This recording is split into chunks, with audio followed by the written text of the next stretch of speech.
Today we're going to watercolor a sky.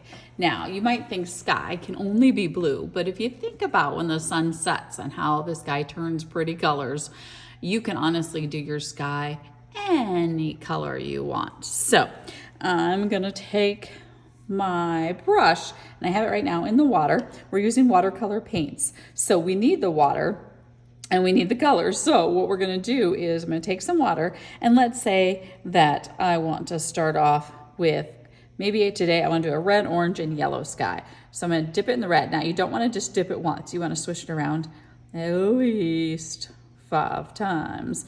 And then you just take your watercolor brush and you can start on one of the edges. And if you want to, sometimes you can just add plain water and spread it if you wanna get a lighter color. You can do that. And as you're doing that, I'm gonna switch colors. So I need to wash my brush. I still need it wet though, because I haven't used orange yet. And I'm gonna swish it in the orange. At least 5 times. You can see I'm doing a whole lot more than 5. And then I'm gonna touch on the red and keep going, because I want those to blend together a little bit. It's getting a little dark down there, so I'm just gonna add some plain water. Okay, now let's say I want to add another color. Should I just put my brush in the yellow? No, I gotta wash it. Wash it. If I have too much water, I can kind of wipe it on the side. I don't wanna tap it because water sprays everywhere, but I want some water on there. So I'm gonna go and I'm gonna get some yellow. It looks like the yellow is empty, but it is not. And then I can add some yellow. And again, you can do this any way you want. Like, you don't have to just do stripes or anything like that. Maybe I put some yellow there. And I put some yellow over here. And then I can go back, I can add other colors if I want to, but I'm gonna stick with the red, orange, and yellow. So I'm gonna add some red in here.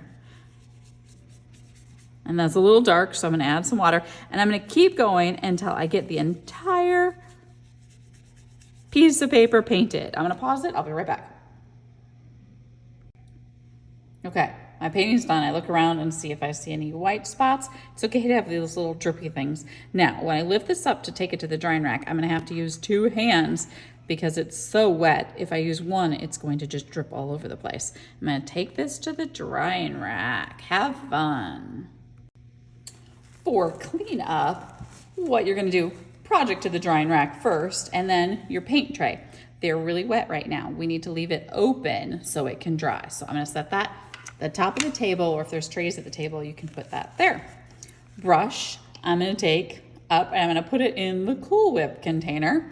Water dish, again, I can put it in that black or white tray or in the center of the table. Then you can raise your hand, grab a paper towel, and then the teacher will come by and spray the table. You just take the paper towel, you clean it. So your paper towel is dry, the table is wet because it has been sprayed. If you need to get a second paper towel, you can, but then you are cleaned up.